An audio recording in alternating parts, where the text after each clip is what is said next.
Pernah merasa nggak, gajian belum diterima, tapi sisanya sudah tahu berapa? Kerja dari pagi sampai sore, berangkat sebelum matahari terbit, pulang ketika langit sudah gelap, tapi begitu gajian, baru bayar kontrakan, udah hampir habis. Bayar listrik, berkurang lagi. Belanja kebutuhan dapur, tinggal sedikit. Belum lagi kalau ada anak yang sakit, motor rusak, atau orang tua butuh bantuan. Akhirnya muncul pertanyaan, kita kerja tiap hari, hasilnya apa sih? Tapi pernah nggak kita bertanya, sebenarnya salah siapa kalau gaji kita imut begini? Apakah karena kita kurang pintar? Apakah kita kurang kerja keras? Apa mungkin kita kurang doa? Atau memang dunia sedang tidak baik-baik saja?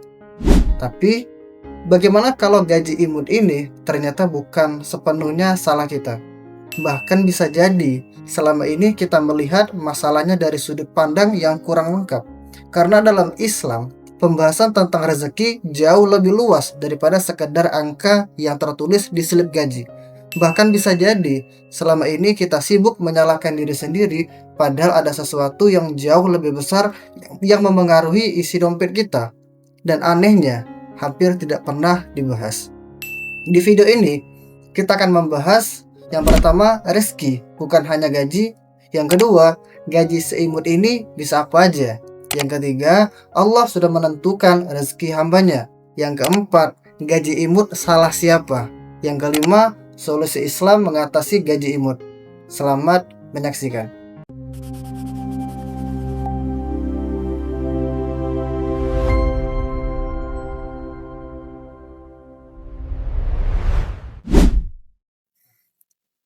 Pertama, mari kita bahas apakah rezeki sama dengan gaji. Karena di luaran sana, tidak sedikit orang yang menyamakan rezeki dengan gaji. Padahal itu tidak sama. Gaji hanyalah salah satu bentuk pemasukan. Iya, walaupun itu imut. Sedangkan rezeki adalah semua pemberian Allah yang membuat kita bisa hidup. Bisa jadi seseorang bergaji besar, tetapi setiap bulan habis untuk biaya rumah sakit. Punya mobil mewah, tetapi keluarganya berantakan. Penghasilan boleh jadi ratusan juta, tetapi tidak pernah merasakan ketenangan. Sebaliknya, ada orang yang gajinya biasa saja, namun rumahnya penuh keberkahan. Anaknya sehat, orang tuanya masih ada, makan sederhana tapi nikmat, tidur nyenyak, itu semua juga rezeki. Allah berfirman, وما من دابة في الأرض إلا على الله dan tidak ada satu makhluk melata pun di bumi, melainkan Allah lah yang memberi rezekinya. Artinya, rezeki tidak pernah hanya soal uang. Kalau hari ini kita masih bisa melihat, itu adalah rezeki. Karena ada orang yang tidak pernah melihat bahkan sejak lahir.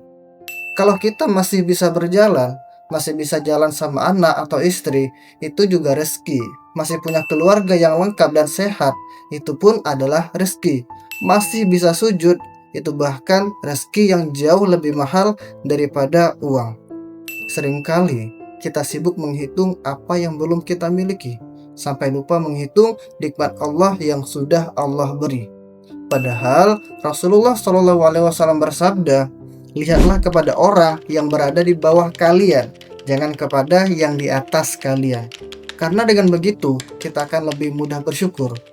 Syukur bukan berarti berhenti berusaha, tetapi menyadari bahwa nikmat Allah jauh lebih luas daripada saldo rekening. Kita selalu menginginkan lebih, ingin punya gaji yang besar, ingin punya rumah, ingin punya mobil, ingin punya apapun yang orang lain punya. Jalan-jalan ke luar negeri, makan di tempat mahal, liburan ke tempat viral, semua kesenangan di dunia ingin dimiliki dan dirasakan.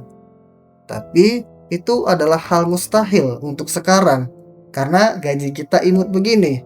Bagaimana mungkin bisa punya rumah? Bayar kontrakan saja harus nunggu gajian, baru bisa bayar. Lalu muncul satu pertanyaan lagi, gaji seimut ini bisa apa aja sih? Gajian tanggal 1, baru tanggal 25, belum gajian nih, tapi kita sudah tahu sisanya ada berapa. Gaji seimut ini menghadapi dunia sekeras ini, rasanya pengen menyerah. tapi sadar ada tanggung jawab, ada yang harus dikasih makan, ada yang harus dihidupi, ada yang harus dibantu. Lalu pada akhirnya kita hanya bisa pasrah. Kerja seperti biasanya, lalui hari demi hari sampai gajian, akhir bulan muncul pikiran yang sama lagi. Mau sampai kapan seperti ini? Tapi pernah nggak kita berpikir? Kita melihat dari sudut pandang yang berbeda, melihat dengan kacamata iman, bahwa sesungguhnya dunia ini adalah ujian. Tidak peduli kita diuji dengan kecukupan atau kekurangan. Yang paling penting kita mampu melewati ujiannya. Kita yang gaji kecil tapi banyak ngeluhnya, tidak pernah bersyukur dan tidak pernah melihat apa yang sudah Allah berikan kepada kita, selalu menyalahkan keadaan tapi tidak pernah mengingat nikmat Allah, mungkin inilah ujian yang Allah berikan kepada kita. Kalau kita diuji dengan kecukupan, kita bukan lupa bersyukur, boleh jadi kita akan zolim kepada orang lain. Karena tidak sedikit orang yang punya kecukupan sering mengambil hak-hak orang lain yang dipikirkan hanya keuntungan pribadi. Lalu kalau memang gajinya kecil, apa yang bisa dilakukan? Jawabannya, ada banyak yang bisa kita lakukan. Banyak keluarga sederhana yang berhasil mendidik anak-anak hebat. Banyak pengusaha besar yang dulu memulai usaha dari gaji pas-pasan. Banyak hafiz Al-Quran lahir dari keluarga yang sangat sederhana. Karena yang menentukan hasil hidup bukan hanya besarnya uang, tetapi bagaimana uang itu digunakan. Seringkali masalahnya bukan pada jumlahnya, tetapi gaya hidupnya. Gaji naik, gaya hidup ikut naik. Akhirnya tetap habis. Islam mengajarkan hidup sederhana, tidak boros, tidak berlebihan, dan mendahulukan kebutuhan daripada keinginan.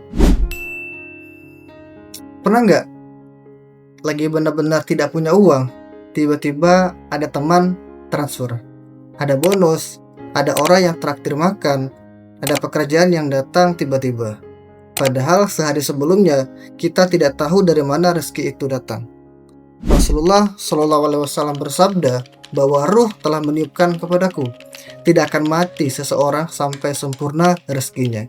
Artinya rezeki kita tidak akan tertukar, tidak akan diambil orang lain.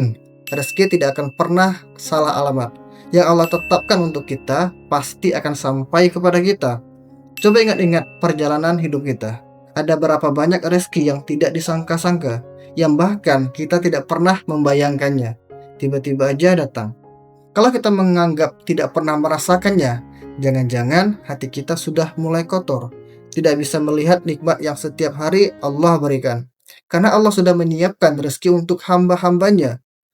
ومن يتق الله يجعل له مخرجا ويرزقه من حيث لا يحتسب. Dan siapa bertakwa kepada Allah, niscaya Dia akan memberikan jalan keluar dan memberinya rezeki dari arah yang tidak disangka-sangka.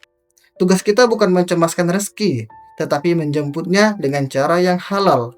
Jangan sampai karena takut miskin, kita memilih jalan yang haram. Karena keberkahan lebih penting daripada banyaknya angka. Banyak harta ngapain kalau nggak berkah? Punya uang buat apa kalau nggak berkah? Punya keluarga nggak berkah, juga nyusahin. Kita berharap apapun yang kita punya, banyak atau sedikit, itu semuanya berkah. Dan dengan semua itu lebih mendekatkan kita kepada Allah. Kenapa biaya sekolah naik? Kenapa BBM naik? Kenapa daya beli turun? Kenapa orang bekerja lebih keras tetapi semakin sulit membeli rumah? Ternyata persoalannya bukan hanya rajin atau malas. Ada pembahasan yang jarang dibahas adalah gaji imut kita ini salah siapa? Apakah ini murni salah kita? Kita yang tidak mampu bersaing dengan zaman, skill kita di bawah rata-rata, atau karena kita yang kurang kerja keras? Jawabannya benar, bisa jadi karena faktor kita. Tapi ada satu faktor yang jarang dibahas, yaitu faktor pemerintah. Rasulullah SAW bersabda, sesungguhnya seorang imam atau pemimpin atau khalifah itu adalah perisai, di mana orang-orang akan berperang di belakangnya dan berlindung dengannya. Jika ia memerintahkan untuk bertakwa kepada Allah Azza wa Jalla dan berlaku adil, maka ia akan mendapatkan pahala karena hal tersebut. Namun, jika ia memerintahkan selain itu, maka ia akan menanggung dosanya. Tahun 1995 satu gaji UMR mungkin masih bisa membeli sekian gram emas. Dulu satu orang bekerja cukup menghidupi keluarga. Sekarang suami istri bekerja pun masih berat. Orang tua dulu membeli rumah umur 30, sekarang umur 40 masih mencicil. Kebijakan ekonomi, lapangan pekerjaan, inflasi, pendidikan, dan kondisi negara dapat memengaruhi tingkat upah serta daya beli masyarakat. Itu adalah faktor nyata yang tidak bisa kita abaikan. Pengelolaan sumber daya alam yang harusnya dikelola negara, tapi malah diberikan kepada swasta yang membuat rakyat miskin, juga faktor yang tidak pernah dibahas. Padahal Rasulullah SAW bersabda, kaum muslim berserikat dalam 3 hal: air, padang rumput, dan api, dan harganya adalah haram. Jadi, gaji imut bukan salah kita sepenuhnya, karena kita melihat ada ketimpangan yang sangat besar. Ada orang yang per hari penghasilannya 30.000, tapi ada orang per hari pendapatannya 3 miliar. Inilah contoh negara yang salah kelola, negara yang tidak menjadikan Islam sebagai asas negara. Gaji adalah sejumlah uang atau imbalan yang dibayarkan secara berkala oleh pemberi kerja kepada karyawan. Islam adalah agama yang sempurna. Semua hal diatur di dalam Islam, termasuk gaji. Solusi untuk ranah individu, Islam tidak hanya menyuruh kita bersabar.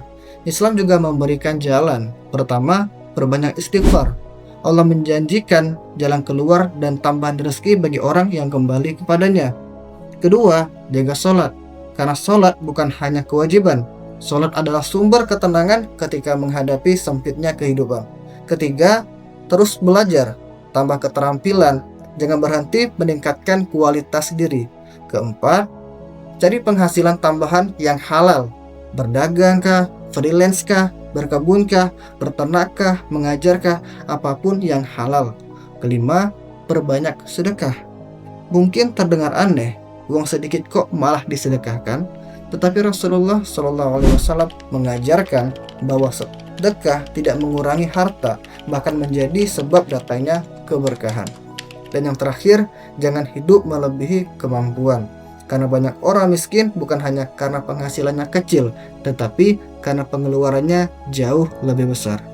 Di level negara wajib hadir agar pekerja mendapatkan upah yang layak. Rasulullah bersabda, berikanlah kepada pekerja upahnya sebelum keringatnya kering. Solusi negara yang pertama adalah negara wajib lebih pro kepada karyawan, bukan kepada pengusaha. Yang kedua, semua akses publik harus diberikan secara gratis. Sebagaimana sabda Rasulullah, kaum muslim berserikat dalam 3 hal: air, padang rumput, dan api, dan harganya adalah haram. Yang ketiga, mengembalikan mata uang kepada dinar dan dirham sesuai perintah Rasul. Keempat, menghilangkan riba. Serta yang kelima, menerapkan secara total sistem ekonomi Islam. Tapi semua itu tidak akan pernah bisa terlaksana selama sistemnya bukan Islam. Semoga Allah menyadarkan kita semua bahwa Islam adalah solusi untuk semua permasalahan, dan semoga Islam kembali tegak ke tengah-tengah kehidupan kita.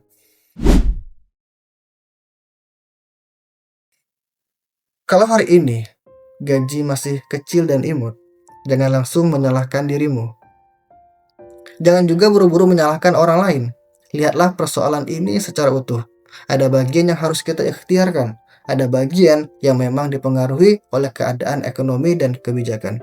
Dan ada bagian yang merupakan ketetapan Allah yang harus kita terima dengan iman. Yang paling penting, jangan biarkan kecilnya gaji membuat iman kita ikut mengecil.